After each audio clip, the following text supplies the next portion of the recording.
Revenue के किसी court case को लेकर के इशू है, लेकिन उसके लिए भी आवश्यक निर्देश दिए हैं कि वो भी भर जाए ताकि आने वाले साल में हमको पानी की उपलब्धता को लेकर के क्लोजर के समय में भी किसी तरह की चुनौती और संकट न आए।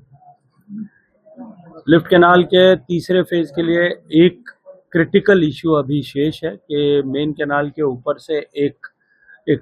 ट्रस बना करके उसके ऊपर से एक ब्रिज बना करके उसके ऊपर से पाइपलाइन को क्रॉस कराना है। मैंने सुबह उसके लिए भी निर्देश दिए हैं कि आने वाले 1 महीने में उसको पूरा कर दिया जाए ताकि आगे इस काम में किसी भी तरह की बाधा और अवरोध न हो। लेकिन तीसरा फेज लिफ्ट कैनाल का बनने के बाद में जोधपुर शहर की आपूर्ति की गुणवत्ता में और गांव की ग्रामीण जो है जोधपुर की आपूर्ति की गुणवत्ता में निश्चित रूप से क्वांटिटेटिव मात्रात्मक परिवर्तन आएगा। यमुना लगभग 80 के दशक के शुरुआत से लेकर के राजस्थान का यमुना के जल में जो एक हिस्सा मॉनसून के समय में जब यमुना में अथाह जल राशि बहती है तब एक हिस्सा राजस्थान का एक क्वांटिटी ऑफ वाटर जो है यमुना जल समझौते के तहत तय हुआ था और वो बरसात के 45 दिन में उसको ड्रॉ करके राजस्थान के शेखावाटी क्षेत्र में, चूरू में, झुंझुनू में, सीकर में पेयजल के लिए और कुछ हद तक इरिगेशन के लिए उसका उपयोग इसका एनविसाज किया गया था। लेकिन दुर्भाग्य से दोनों राज्यों के बीच सहमति न बन पाने के कारण से इतने वर्षों से यह प्रक्रिया न केवल लंबित थी अपितु उस पर दोनों राज्यों के बीच में किसी तरह का जो है एक बिंदु पर पहुंच सके ऐसा संभव नहीं था। जल शक्ति मंत्री रहते हुए मैंने उसके लिए निरंतर प्रयास किए, अनेक स्तर पर बैठकें की, एक डिज़ाइन बना करके उसको जो है हरियाणा की सरकार को उस डिज़ाइन के अकॉर्डिंगली उनको एग्री कराया। राजस्थान के सरकार के साथ में भी प्रयास किए, लेकिन तत्कालीन अशोक गहलोत सरकार,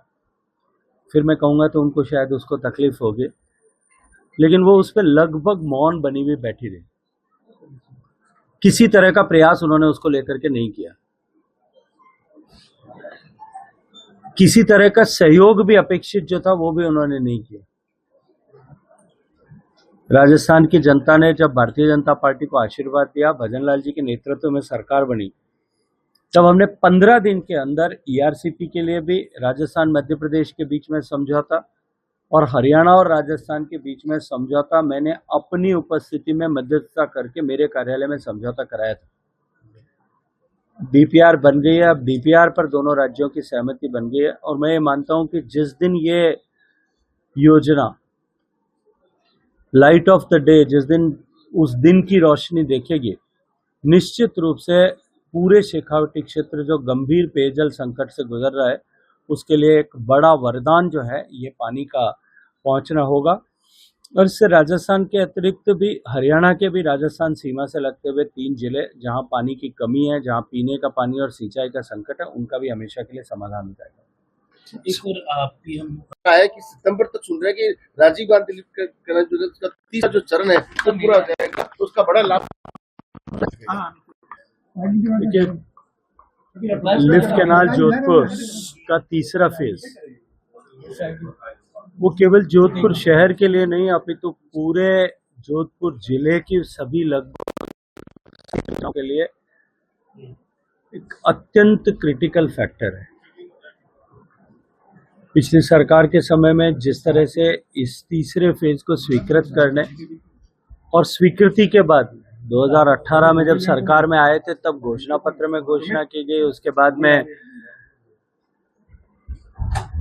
पहले बजट में जिस बात का उल्लेख किया था उसका जाकर के 2023 में वर्क ऑर्डर सैंक्शन हुआ। 5 साल तक उसको जो है लटकाने का, अटकाने का, भटकाने का काम हुआ और वो भी पूरी तैयारी के साथ में नहीं हुआ। न उसमें फॉरेस्ट क्लियरेंस थी, न उसमें और दूसरे रेलवे के साथ जो है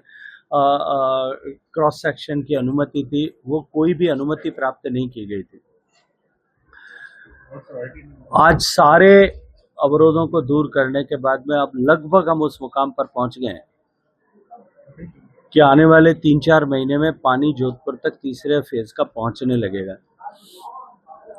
इसके अतिरिक्त जिस तरह से क्लोजर्स आते हैं और क्लोजर के समय में जो पानी का संकट हमारी रिजर्वायर कैपेसिटीज कम होने के कारण से, डिमांड गर्मी में ज़्यादा होने के कारण से जो हमारे सामने चुनौती आती है, इसके समाधान में के लिए मैंने जल शक्ति मंत्री रहते हुए 4 एस्केप रिजर्वायर बनाने के लिए भारत सरकार की तरफ से प्रोजेक्ट सैंक्शन किया था।